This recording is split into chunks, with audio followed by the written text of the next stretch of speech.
If you're looking for the latest Vikings news and rumors, you're in the right place. Mitchell Renz from Chat Sports, and we're going to be talking about Justin Jefferson here because according to NFL.com, they believe the third-year wide receiver is a MVP dark horse. I don't think there's any debate on the fact that he is one of the best wide receivers in the league. He's honestly one of the most entertaining players on and off the field.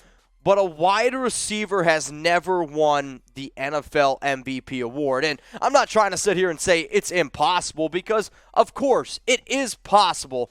But the fact that when you look at other guys like Cooper Kupp, and we'll talk about him in a second, we know that Jefferson is elite. And sure, he needs to put up some godly numbers. Like, he needs to make his sophomore season look like a little bit of a disappointment if he wants to go ahead and try to win the MVP. Have I seen crazier things happen? Sure, I have. But in his 2 seasons thus far with Minnesota, 196 catches, 3,016 yards, 17 touchdowns. He has been unbelievable. And I knew that he had talent coming out of LSU, but I don't really think anybody really anticipated him to have this good of a start to his career. I will say that the third year is known as the breakout year for the receiver and maybe takes that step forward. However, I go back and I look at the numbers last season by Cooper Kupp, and I sit here and I wonder, if Kupp didn't win last season, will a wide receiver ever win? Because these numbers here are bananas. 145 catches, 1,947 yards, and 16 touchdowns. If that is only good enough to get yourself a literally only one MVP vote, what does Jefferson have to do? Does he have to break Michael Thomas's single-season reception record over 149? Does he have to cross 2,000 receiving yards? Does he have to get up into the 20-touchdown reception realm? Because that's what I think it has to be. You got to have a receiver who puts up, let's say, 155 catches, over 2,000 yards, and 20 touchdowns. Is it impossible? No. But I also like Adam Thielen, and I also like KJ Osborne, and I hope that Osborne can take that next step. But for Jefferson to win the MVP, he's got to go ahead and put up those type of numbers. So be honest with me here, y'all. Should Jefferson be an MVP contender? Go down in the comments section and type Y for yes, or you can go ahead and type N for no. We're going to continue this discussion here around Jefferson because he's obviously one of the best players in the league. He's also one of the best young players in the league. And PFF, they released their top 25 players under the age of 25. Coming in at number 1 was Nick Bosa. At number 2 is Justin Herbert, quarterback of the Chargers. Running back Jonathan Taylor from the Colts. Tristan Wirfs, offensive tackle from the Tampa Bay Buccaneers. And then at number 5 was Justin Jefferson. I believe deep down that Jefferson can be one of the best receivers and can be the best receiver in the entire NFL. I'm not saying top 5. I'm saying he has the tools to be the best. He also has the swagger to be the best as well, which I like a lot. So I want you guys to show him some love. I'm not going to go ahead and try to gritty because I'm pretty sure YouTube would just shut this channel down. So instead, go ahead, spam those 18s to show Justin Jefferson a little bit of love. We're going to continue talking about hype here because Dan Orlovsky mentioned the Vikings when talking about a potential playoff team. Also, Peter King went ahead and mentioned that they could be a dark horse. And let me just say this.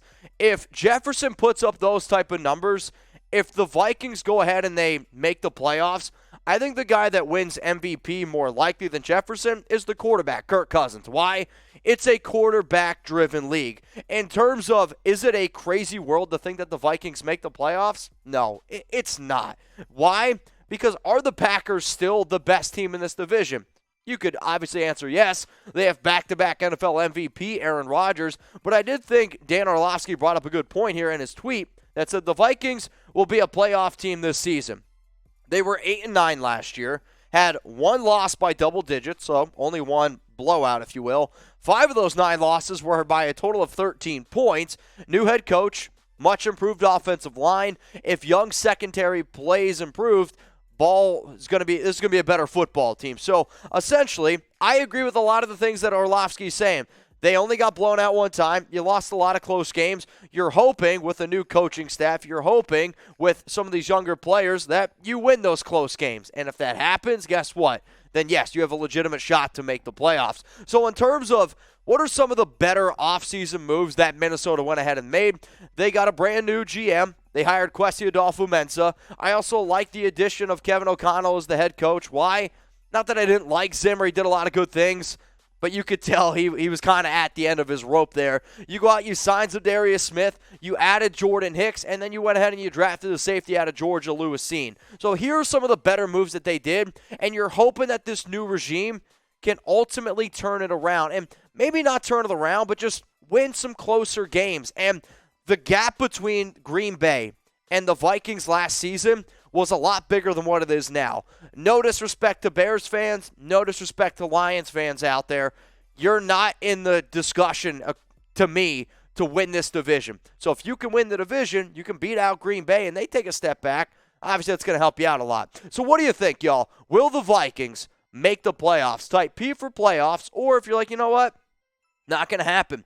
They're going to be on their couch. They're going to be watching the playoffs with you and me. P for playoffs, C for couch. Let me know. If you're typing C for couch, or even a real one here, that I'm going to debate. We are trying to get to 5,000 subscribers on the channel. We're currently about 846 away. The more subs equals more videos. I don't see too many other Vikings channels giving you guys video in May.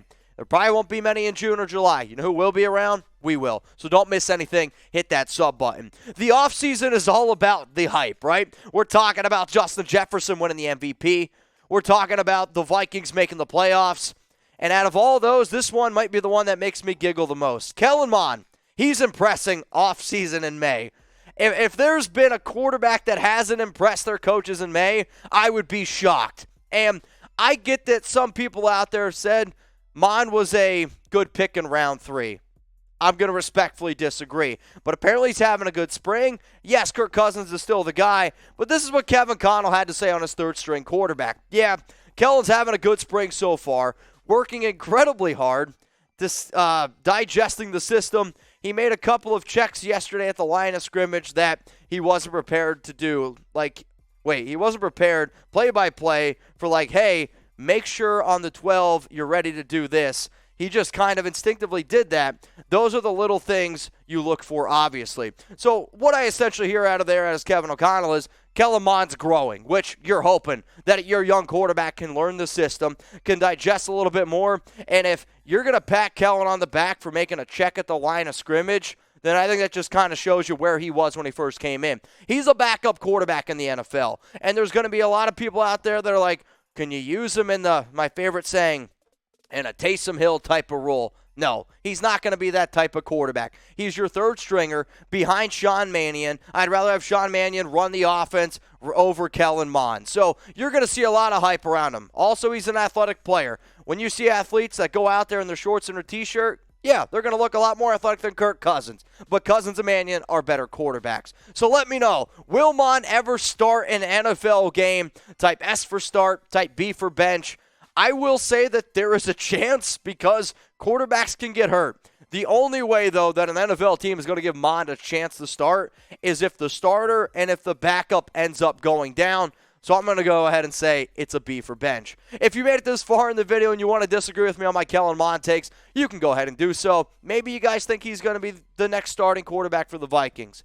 If you think that, it's going to be a long, long road ahead, and you ain't making the playoffs.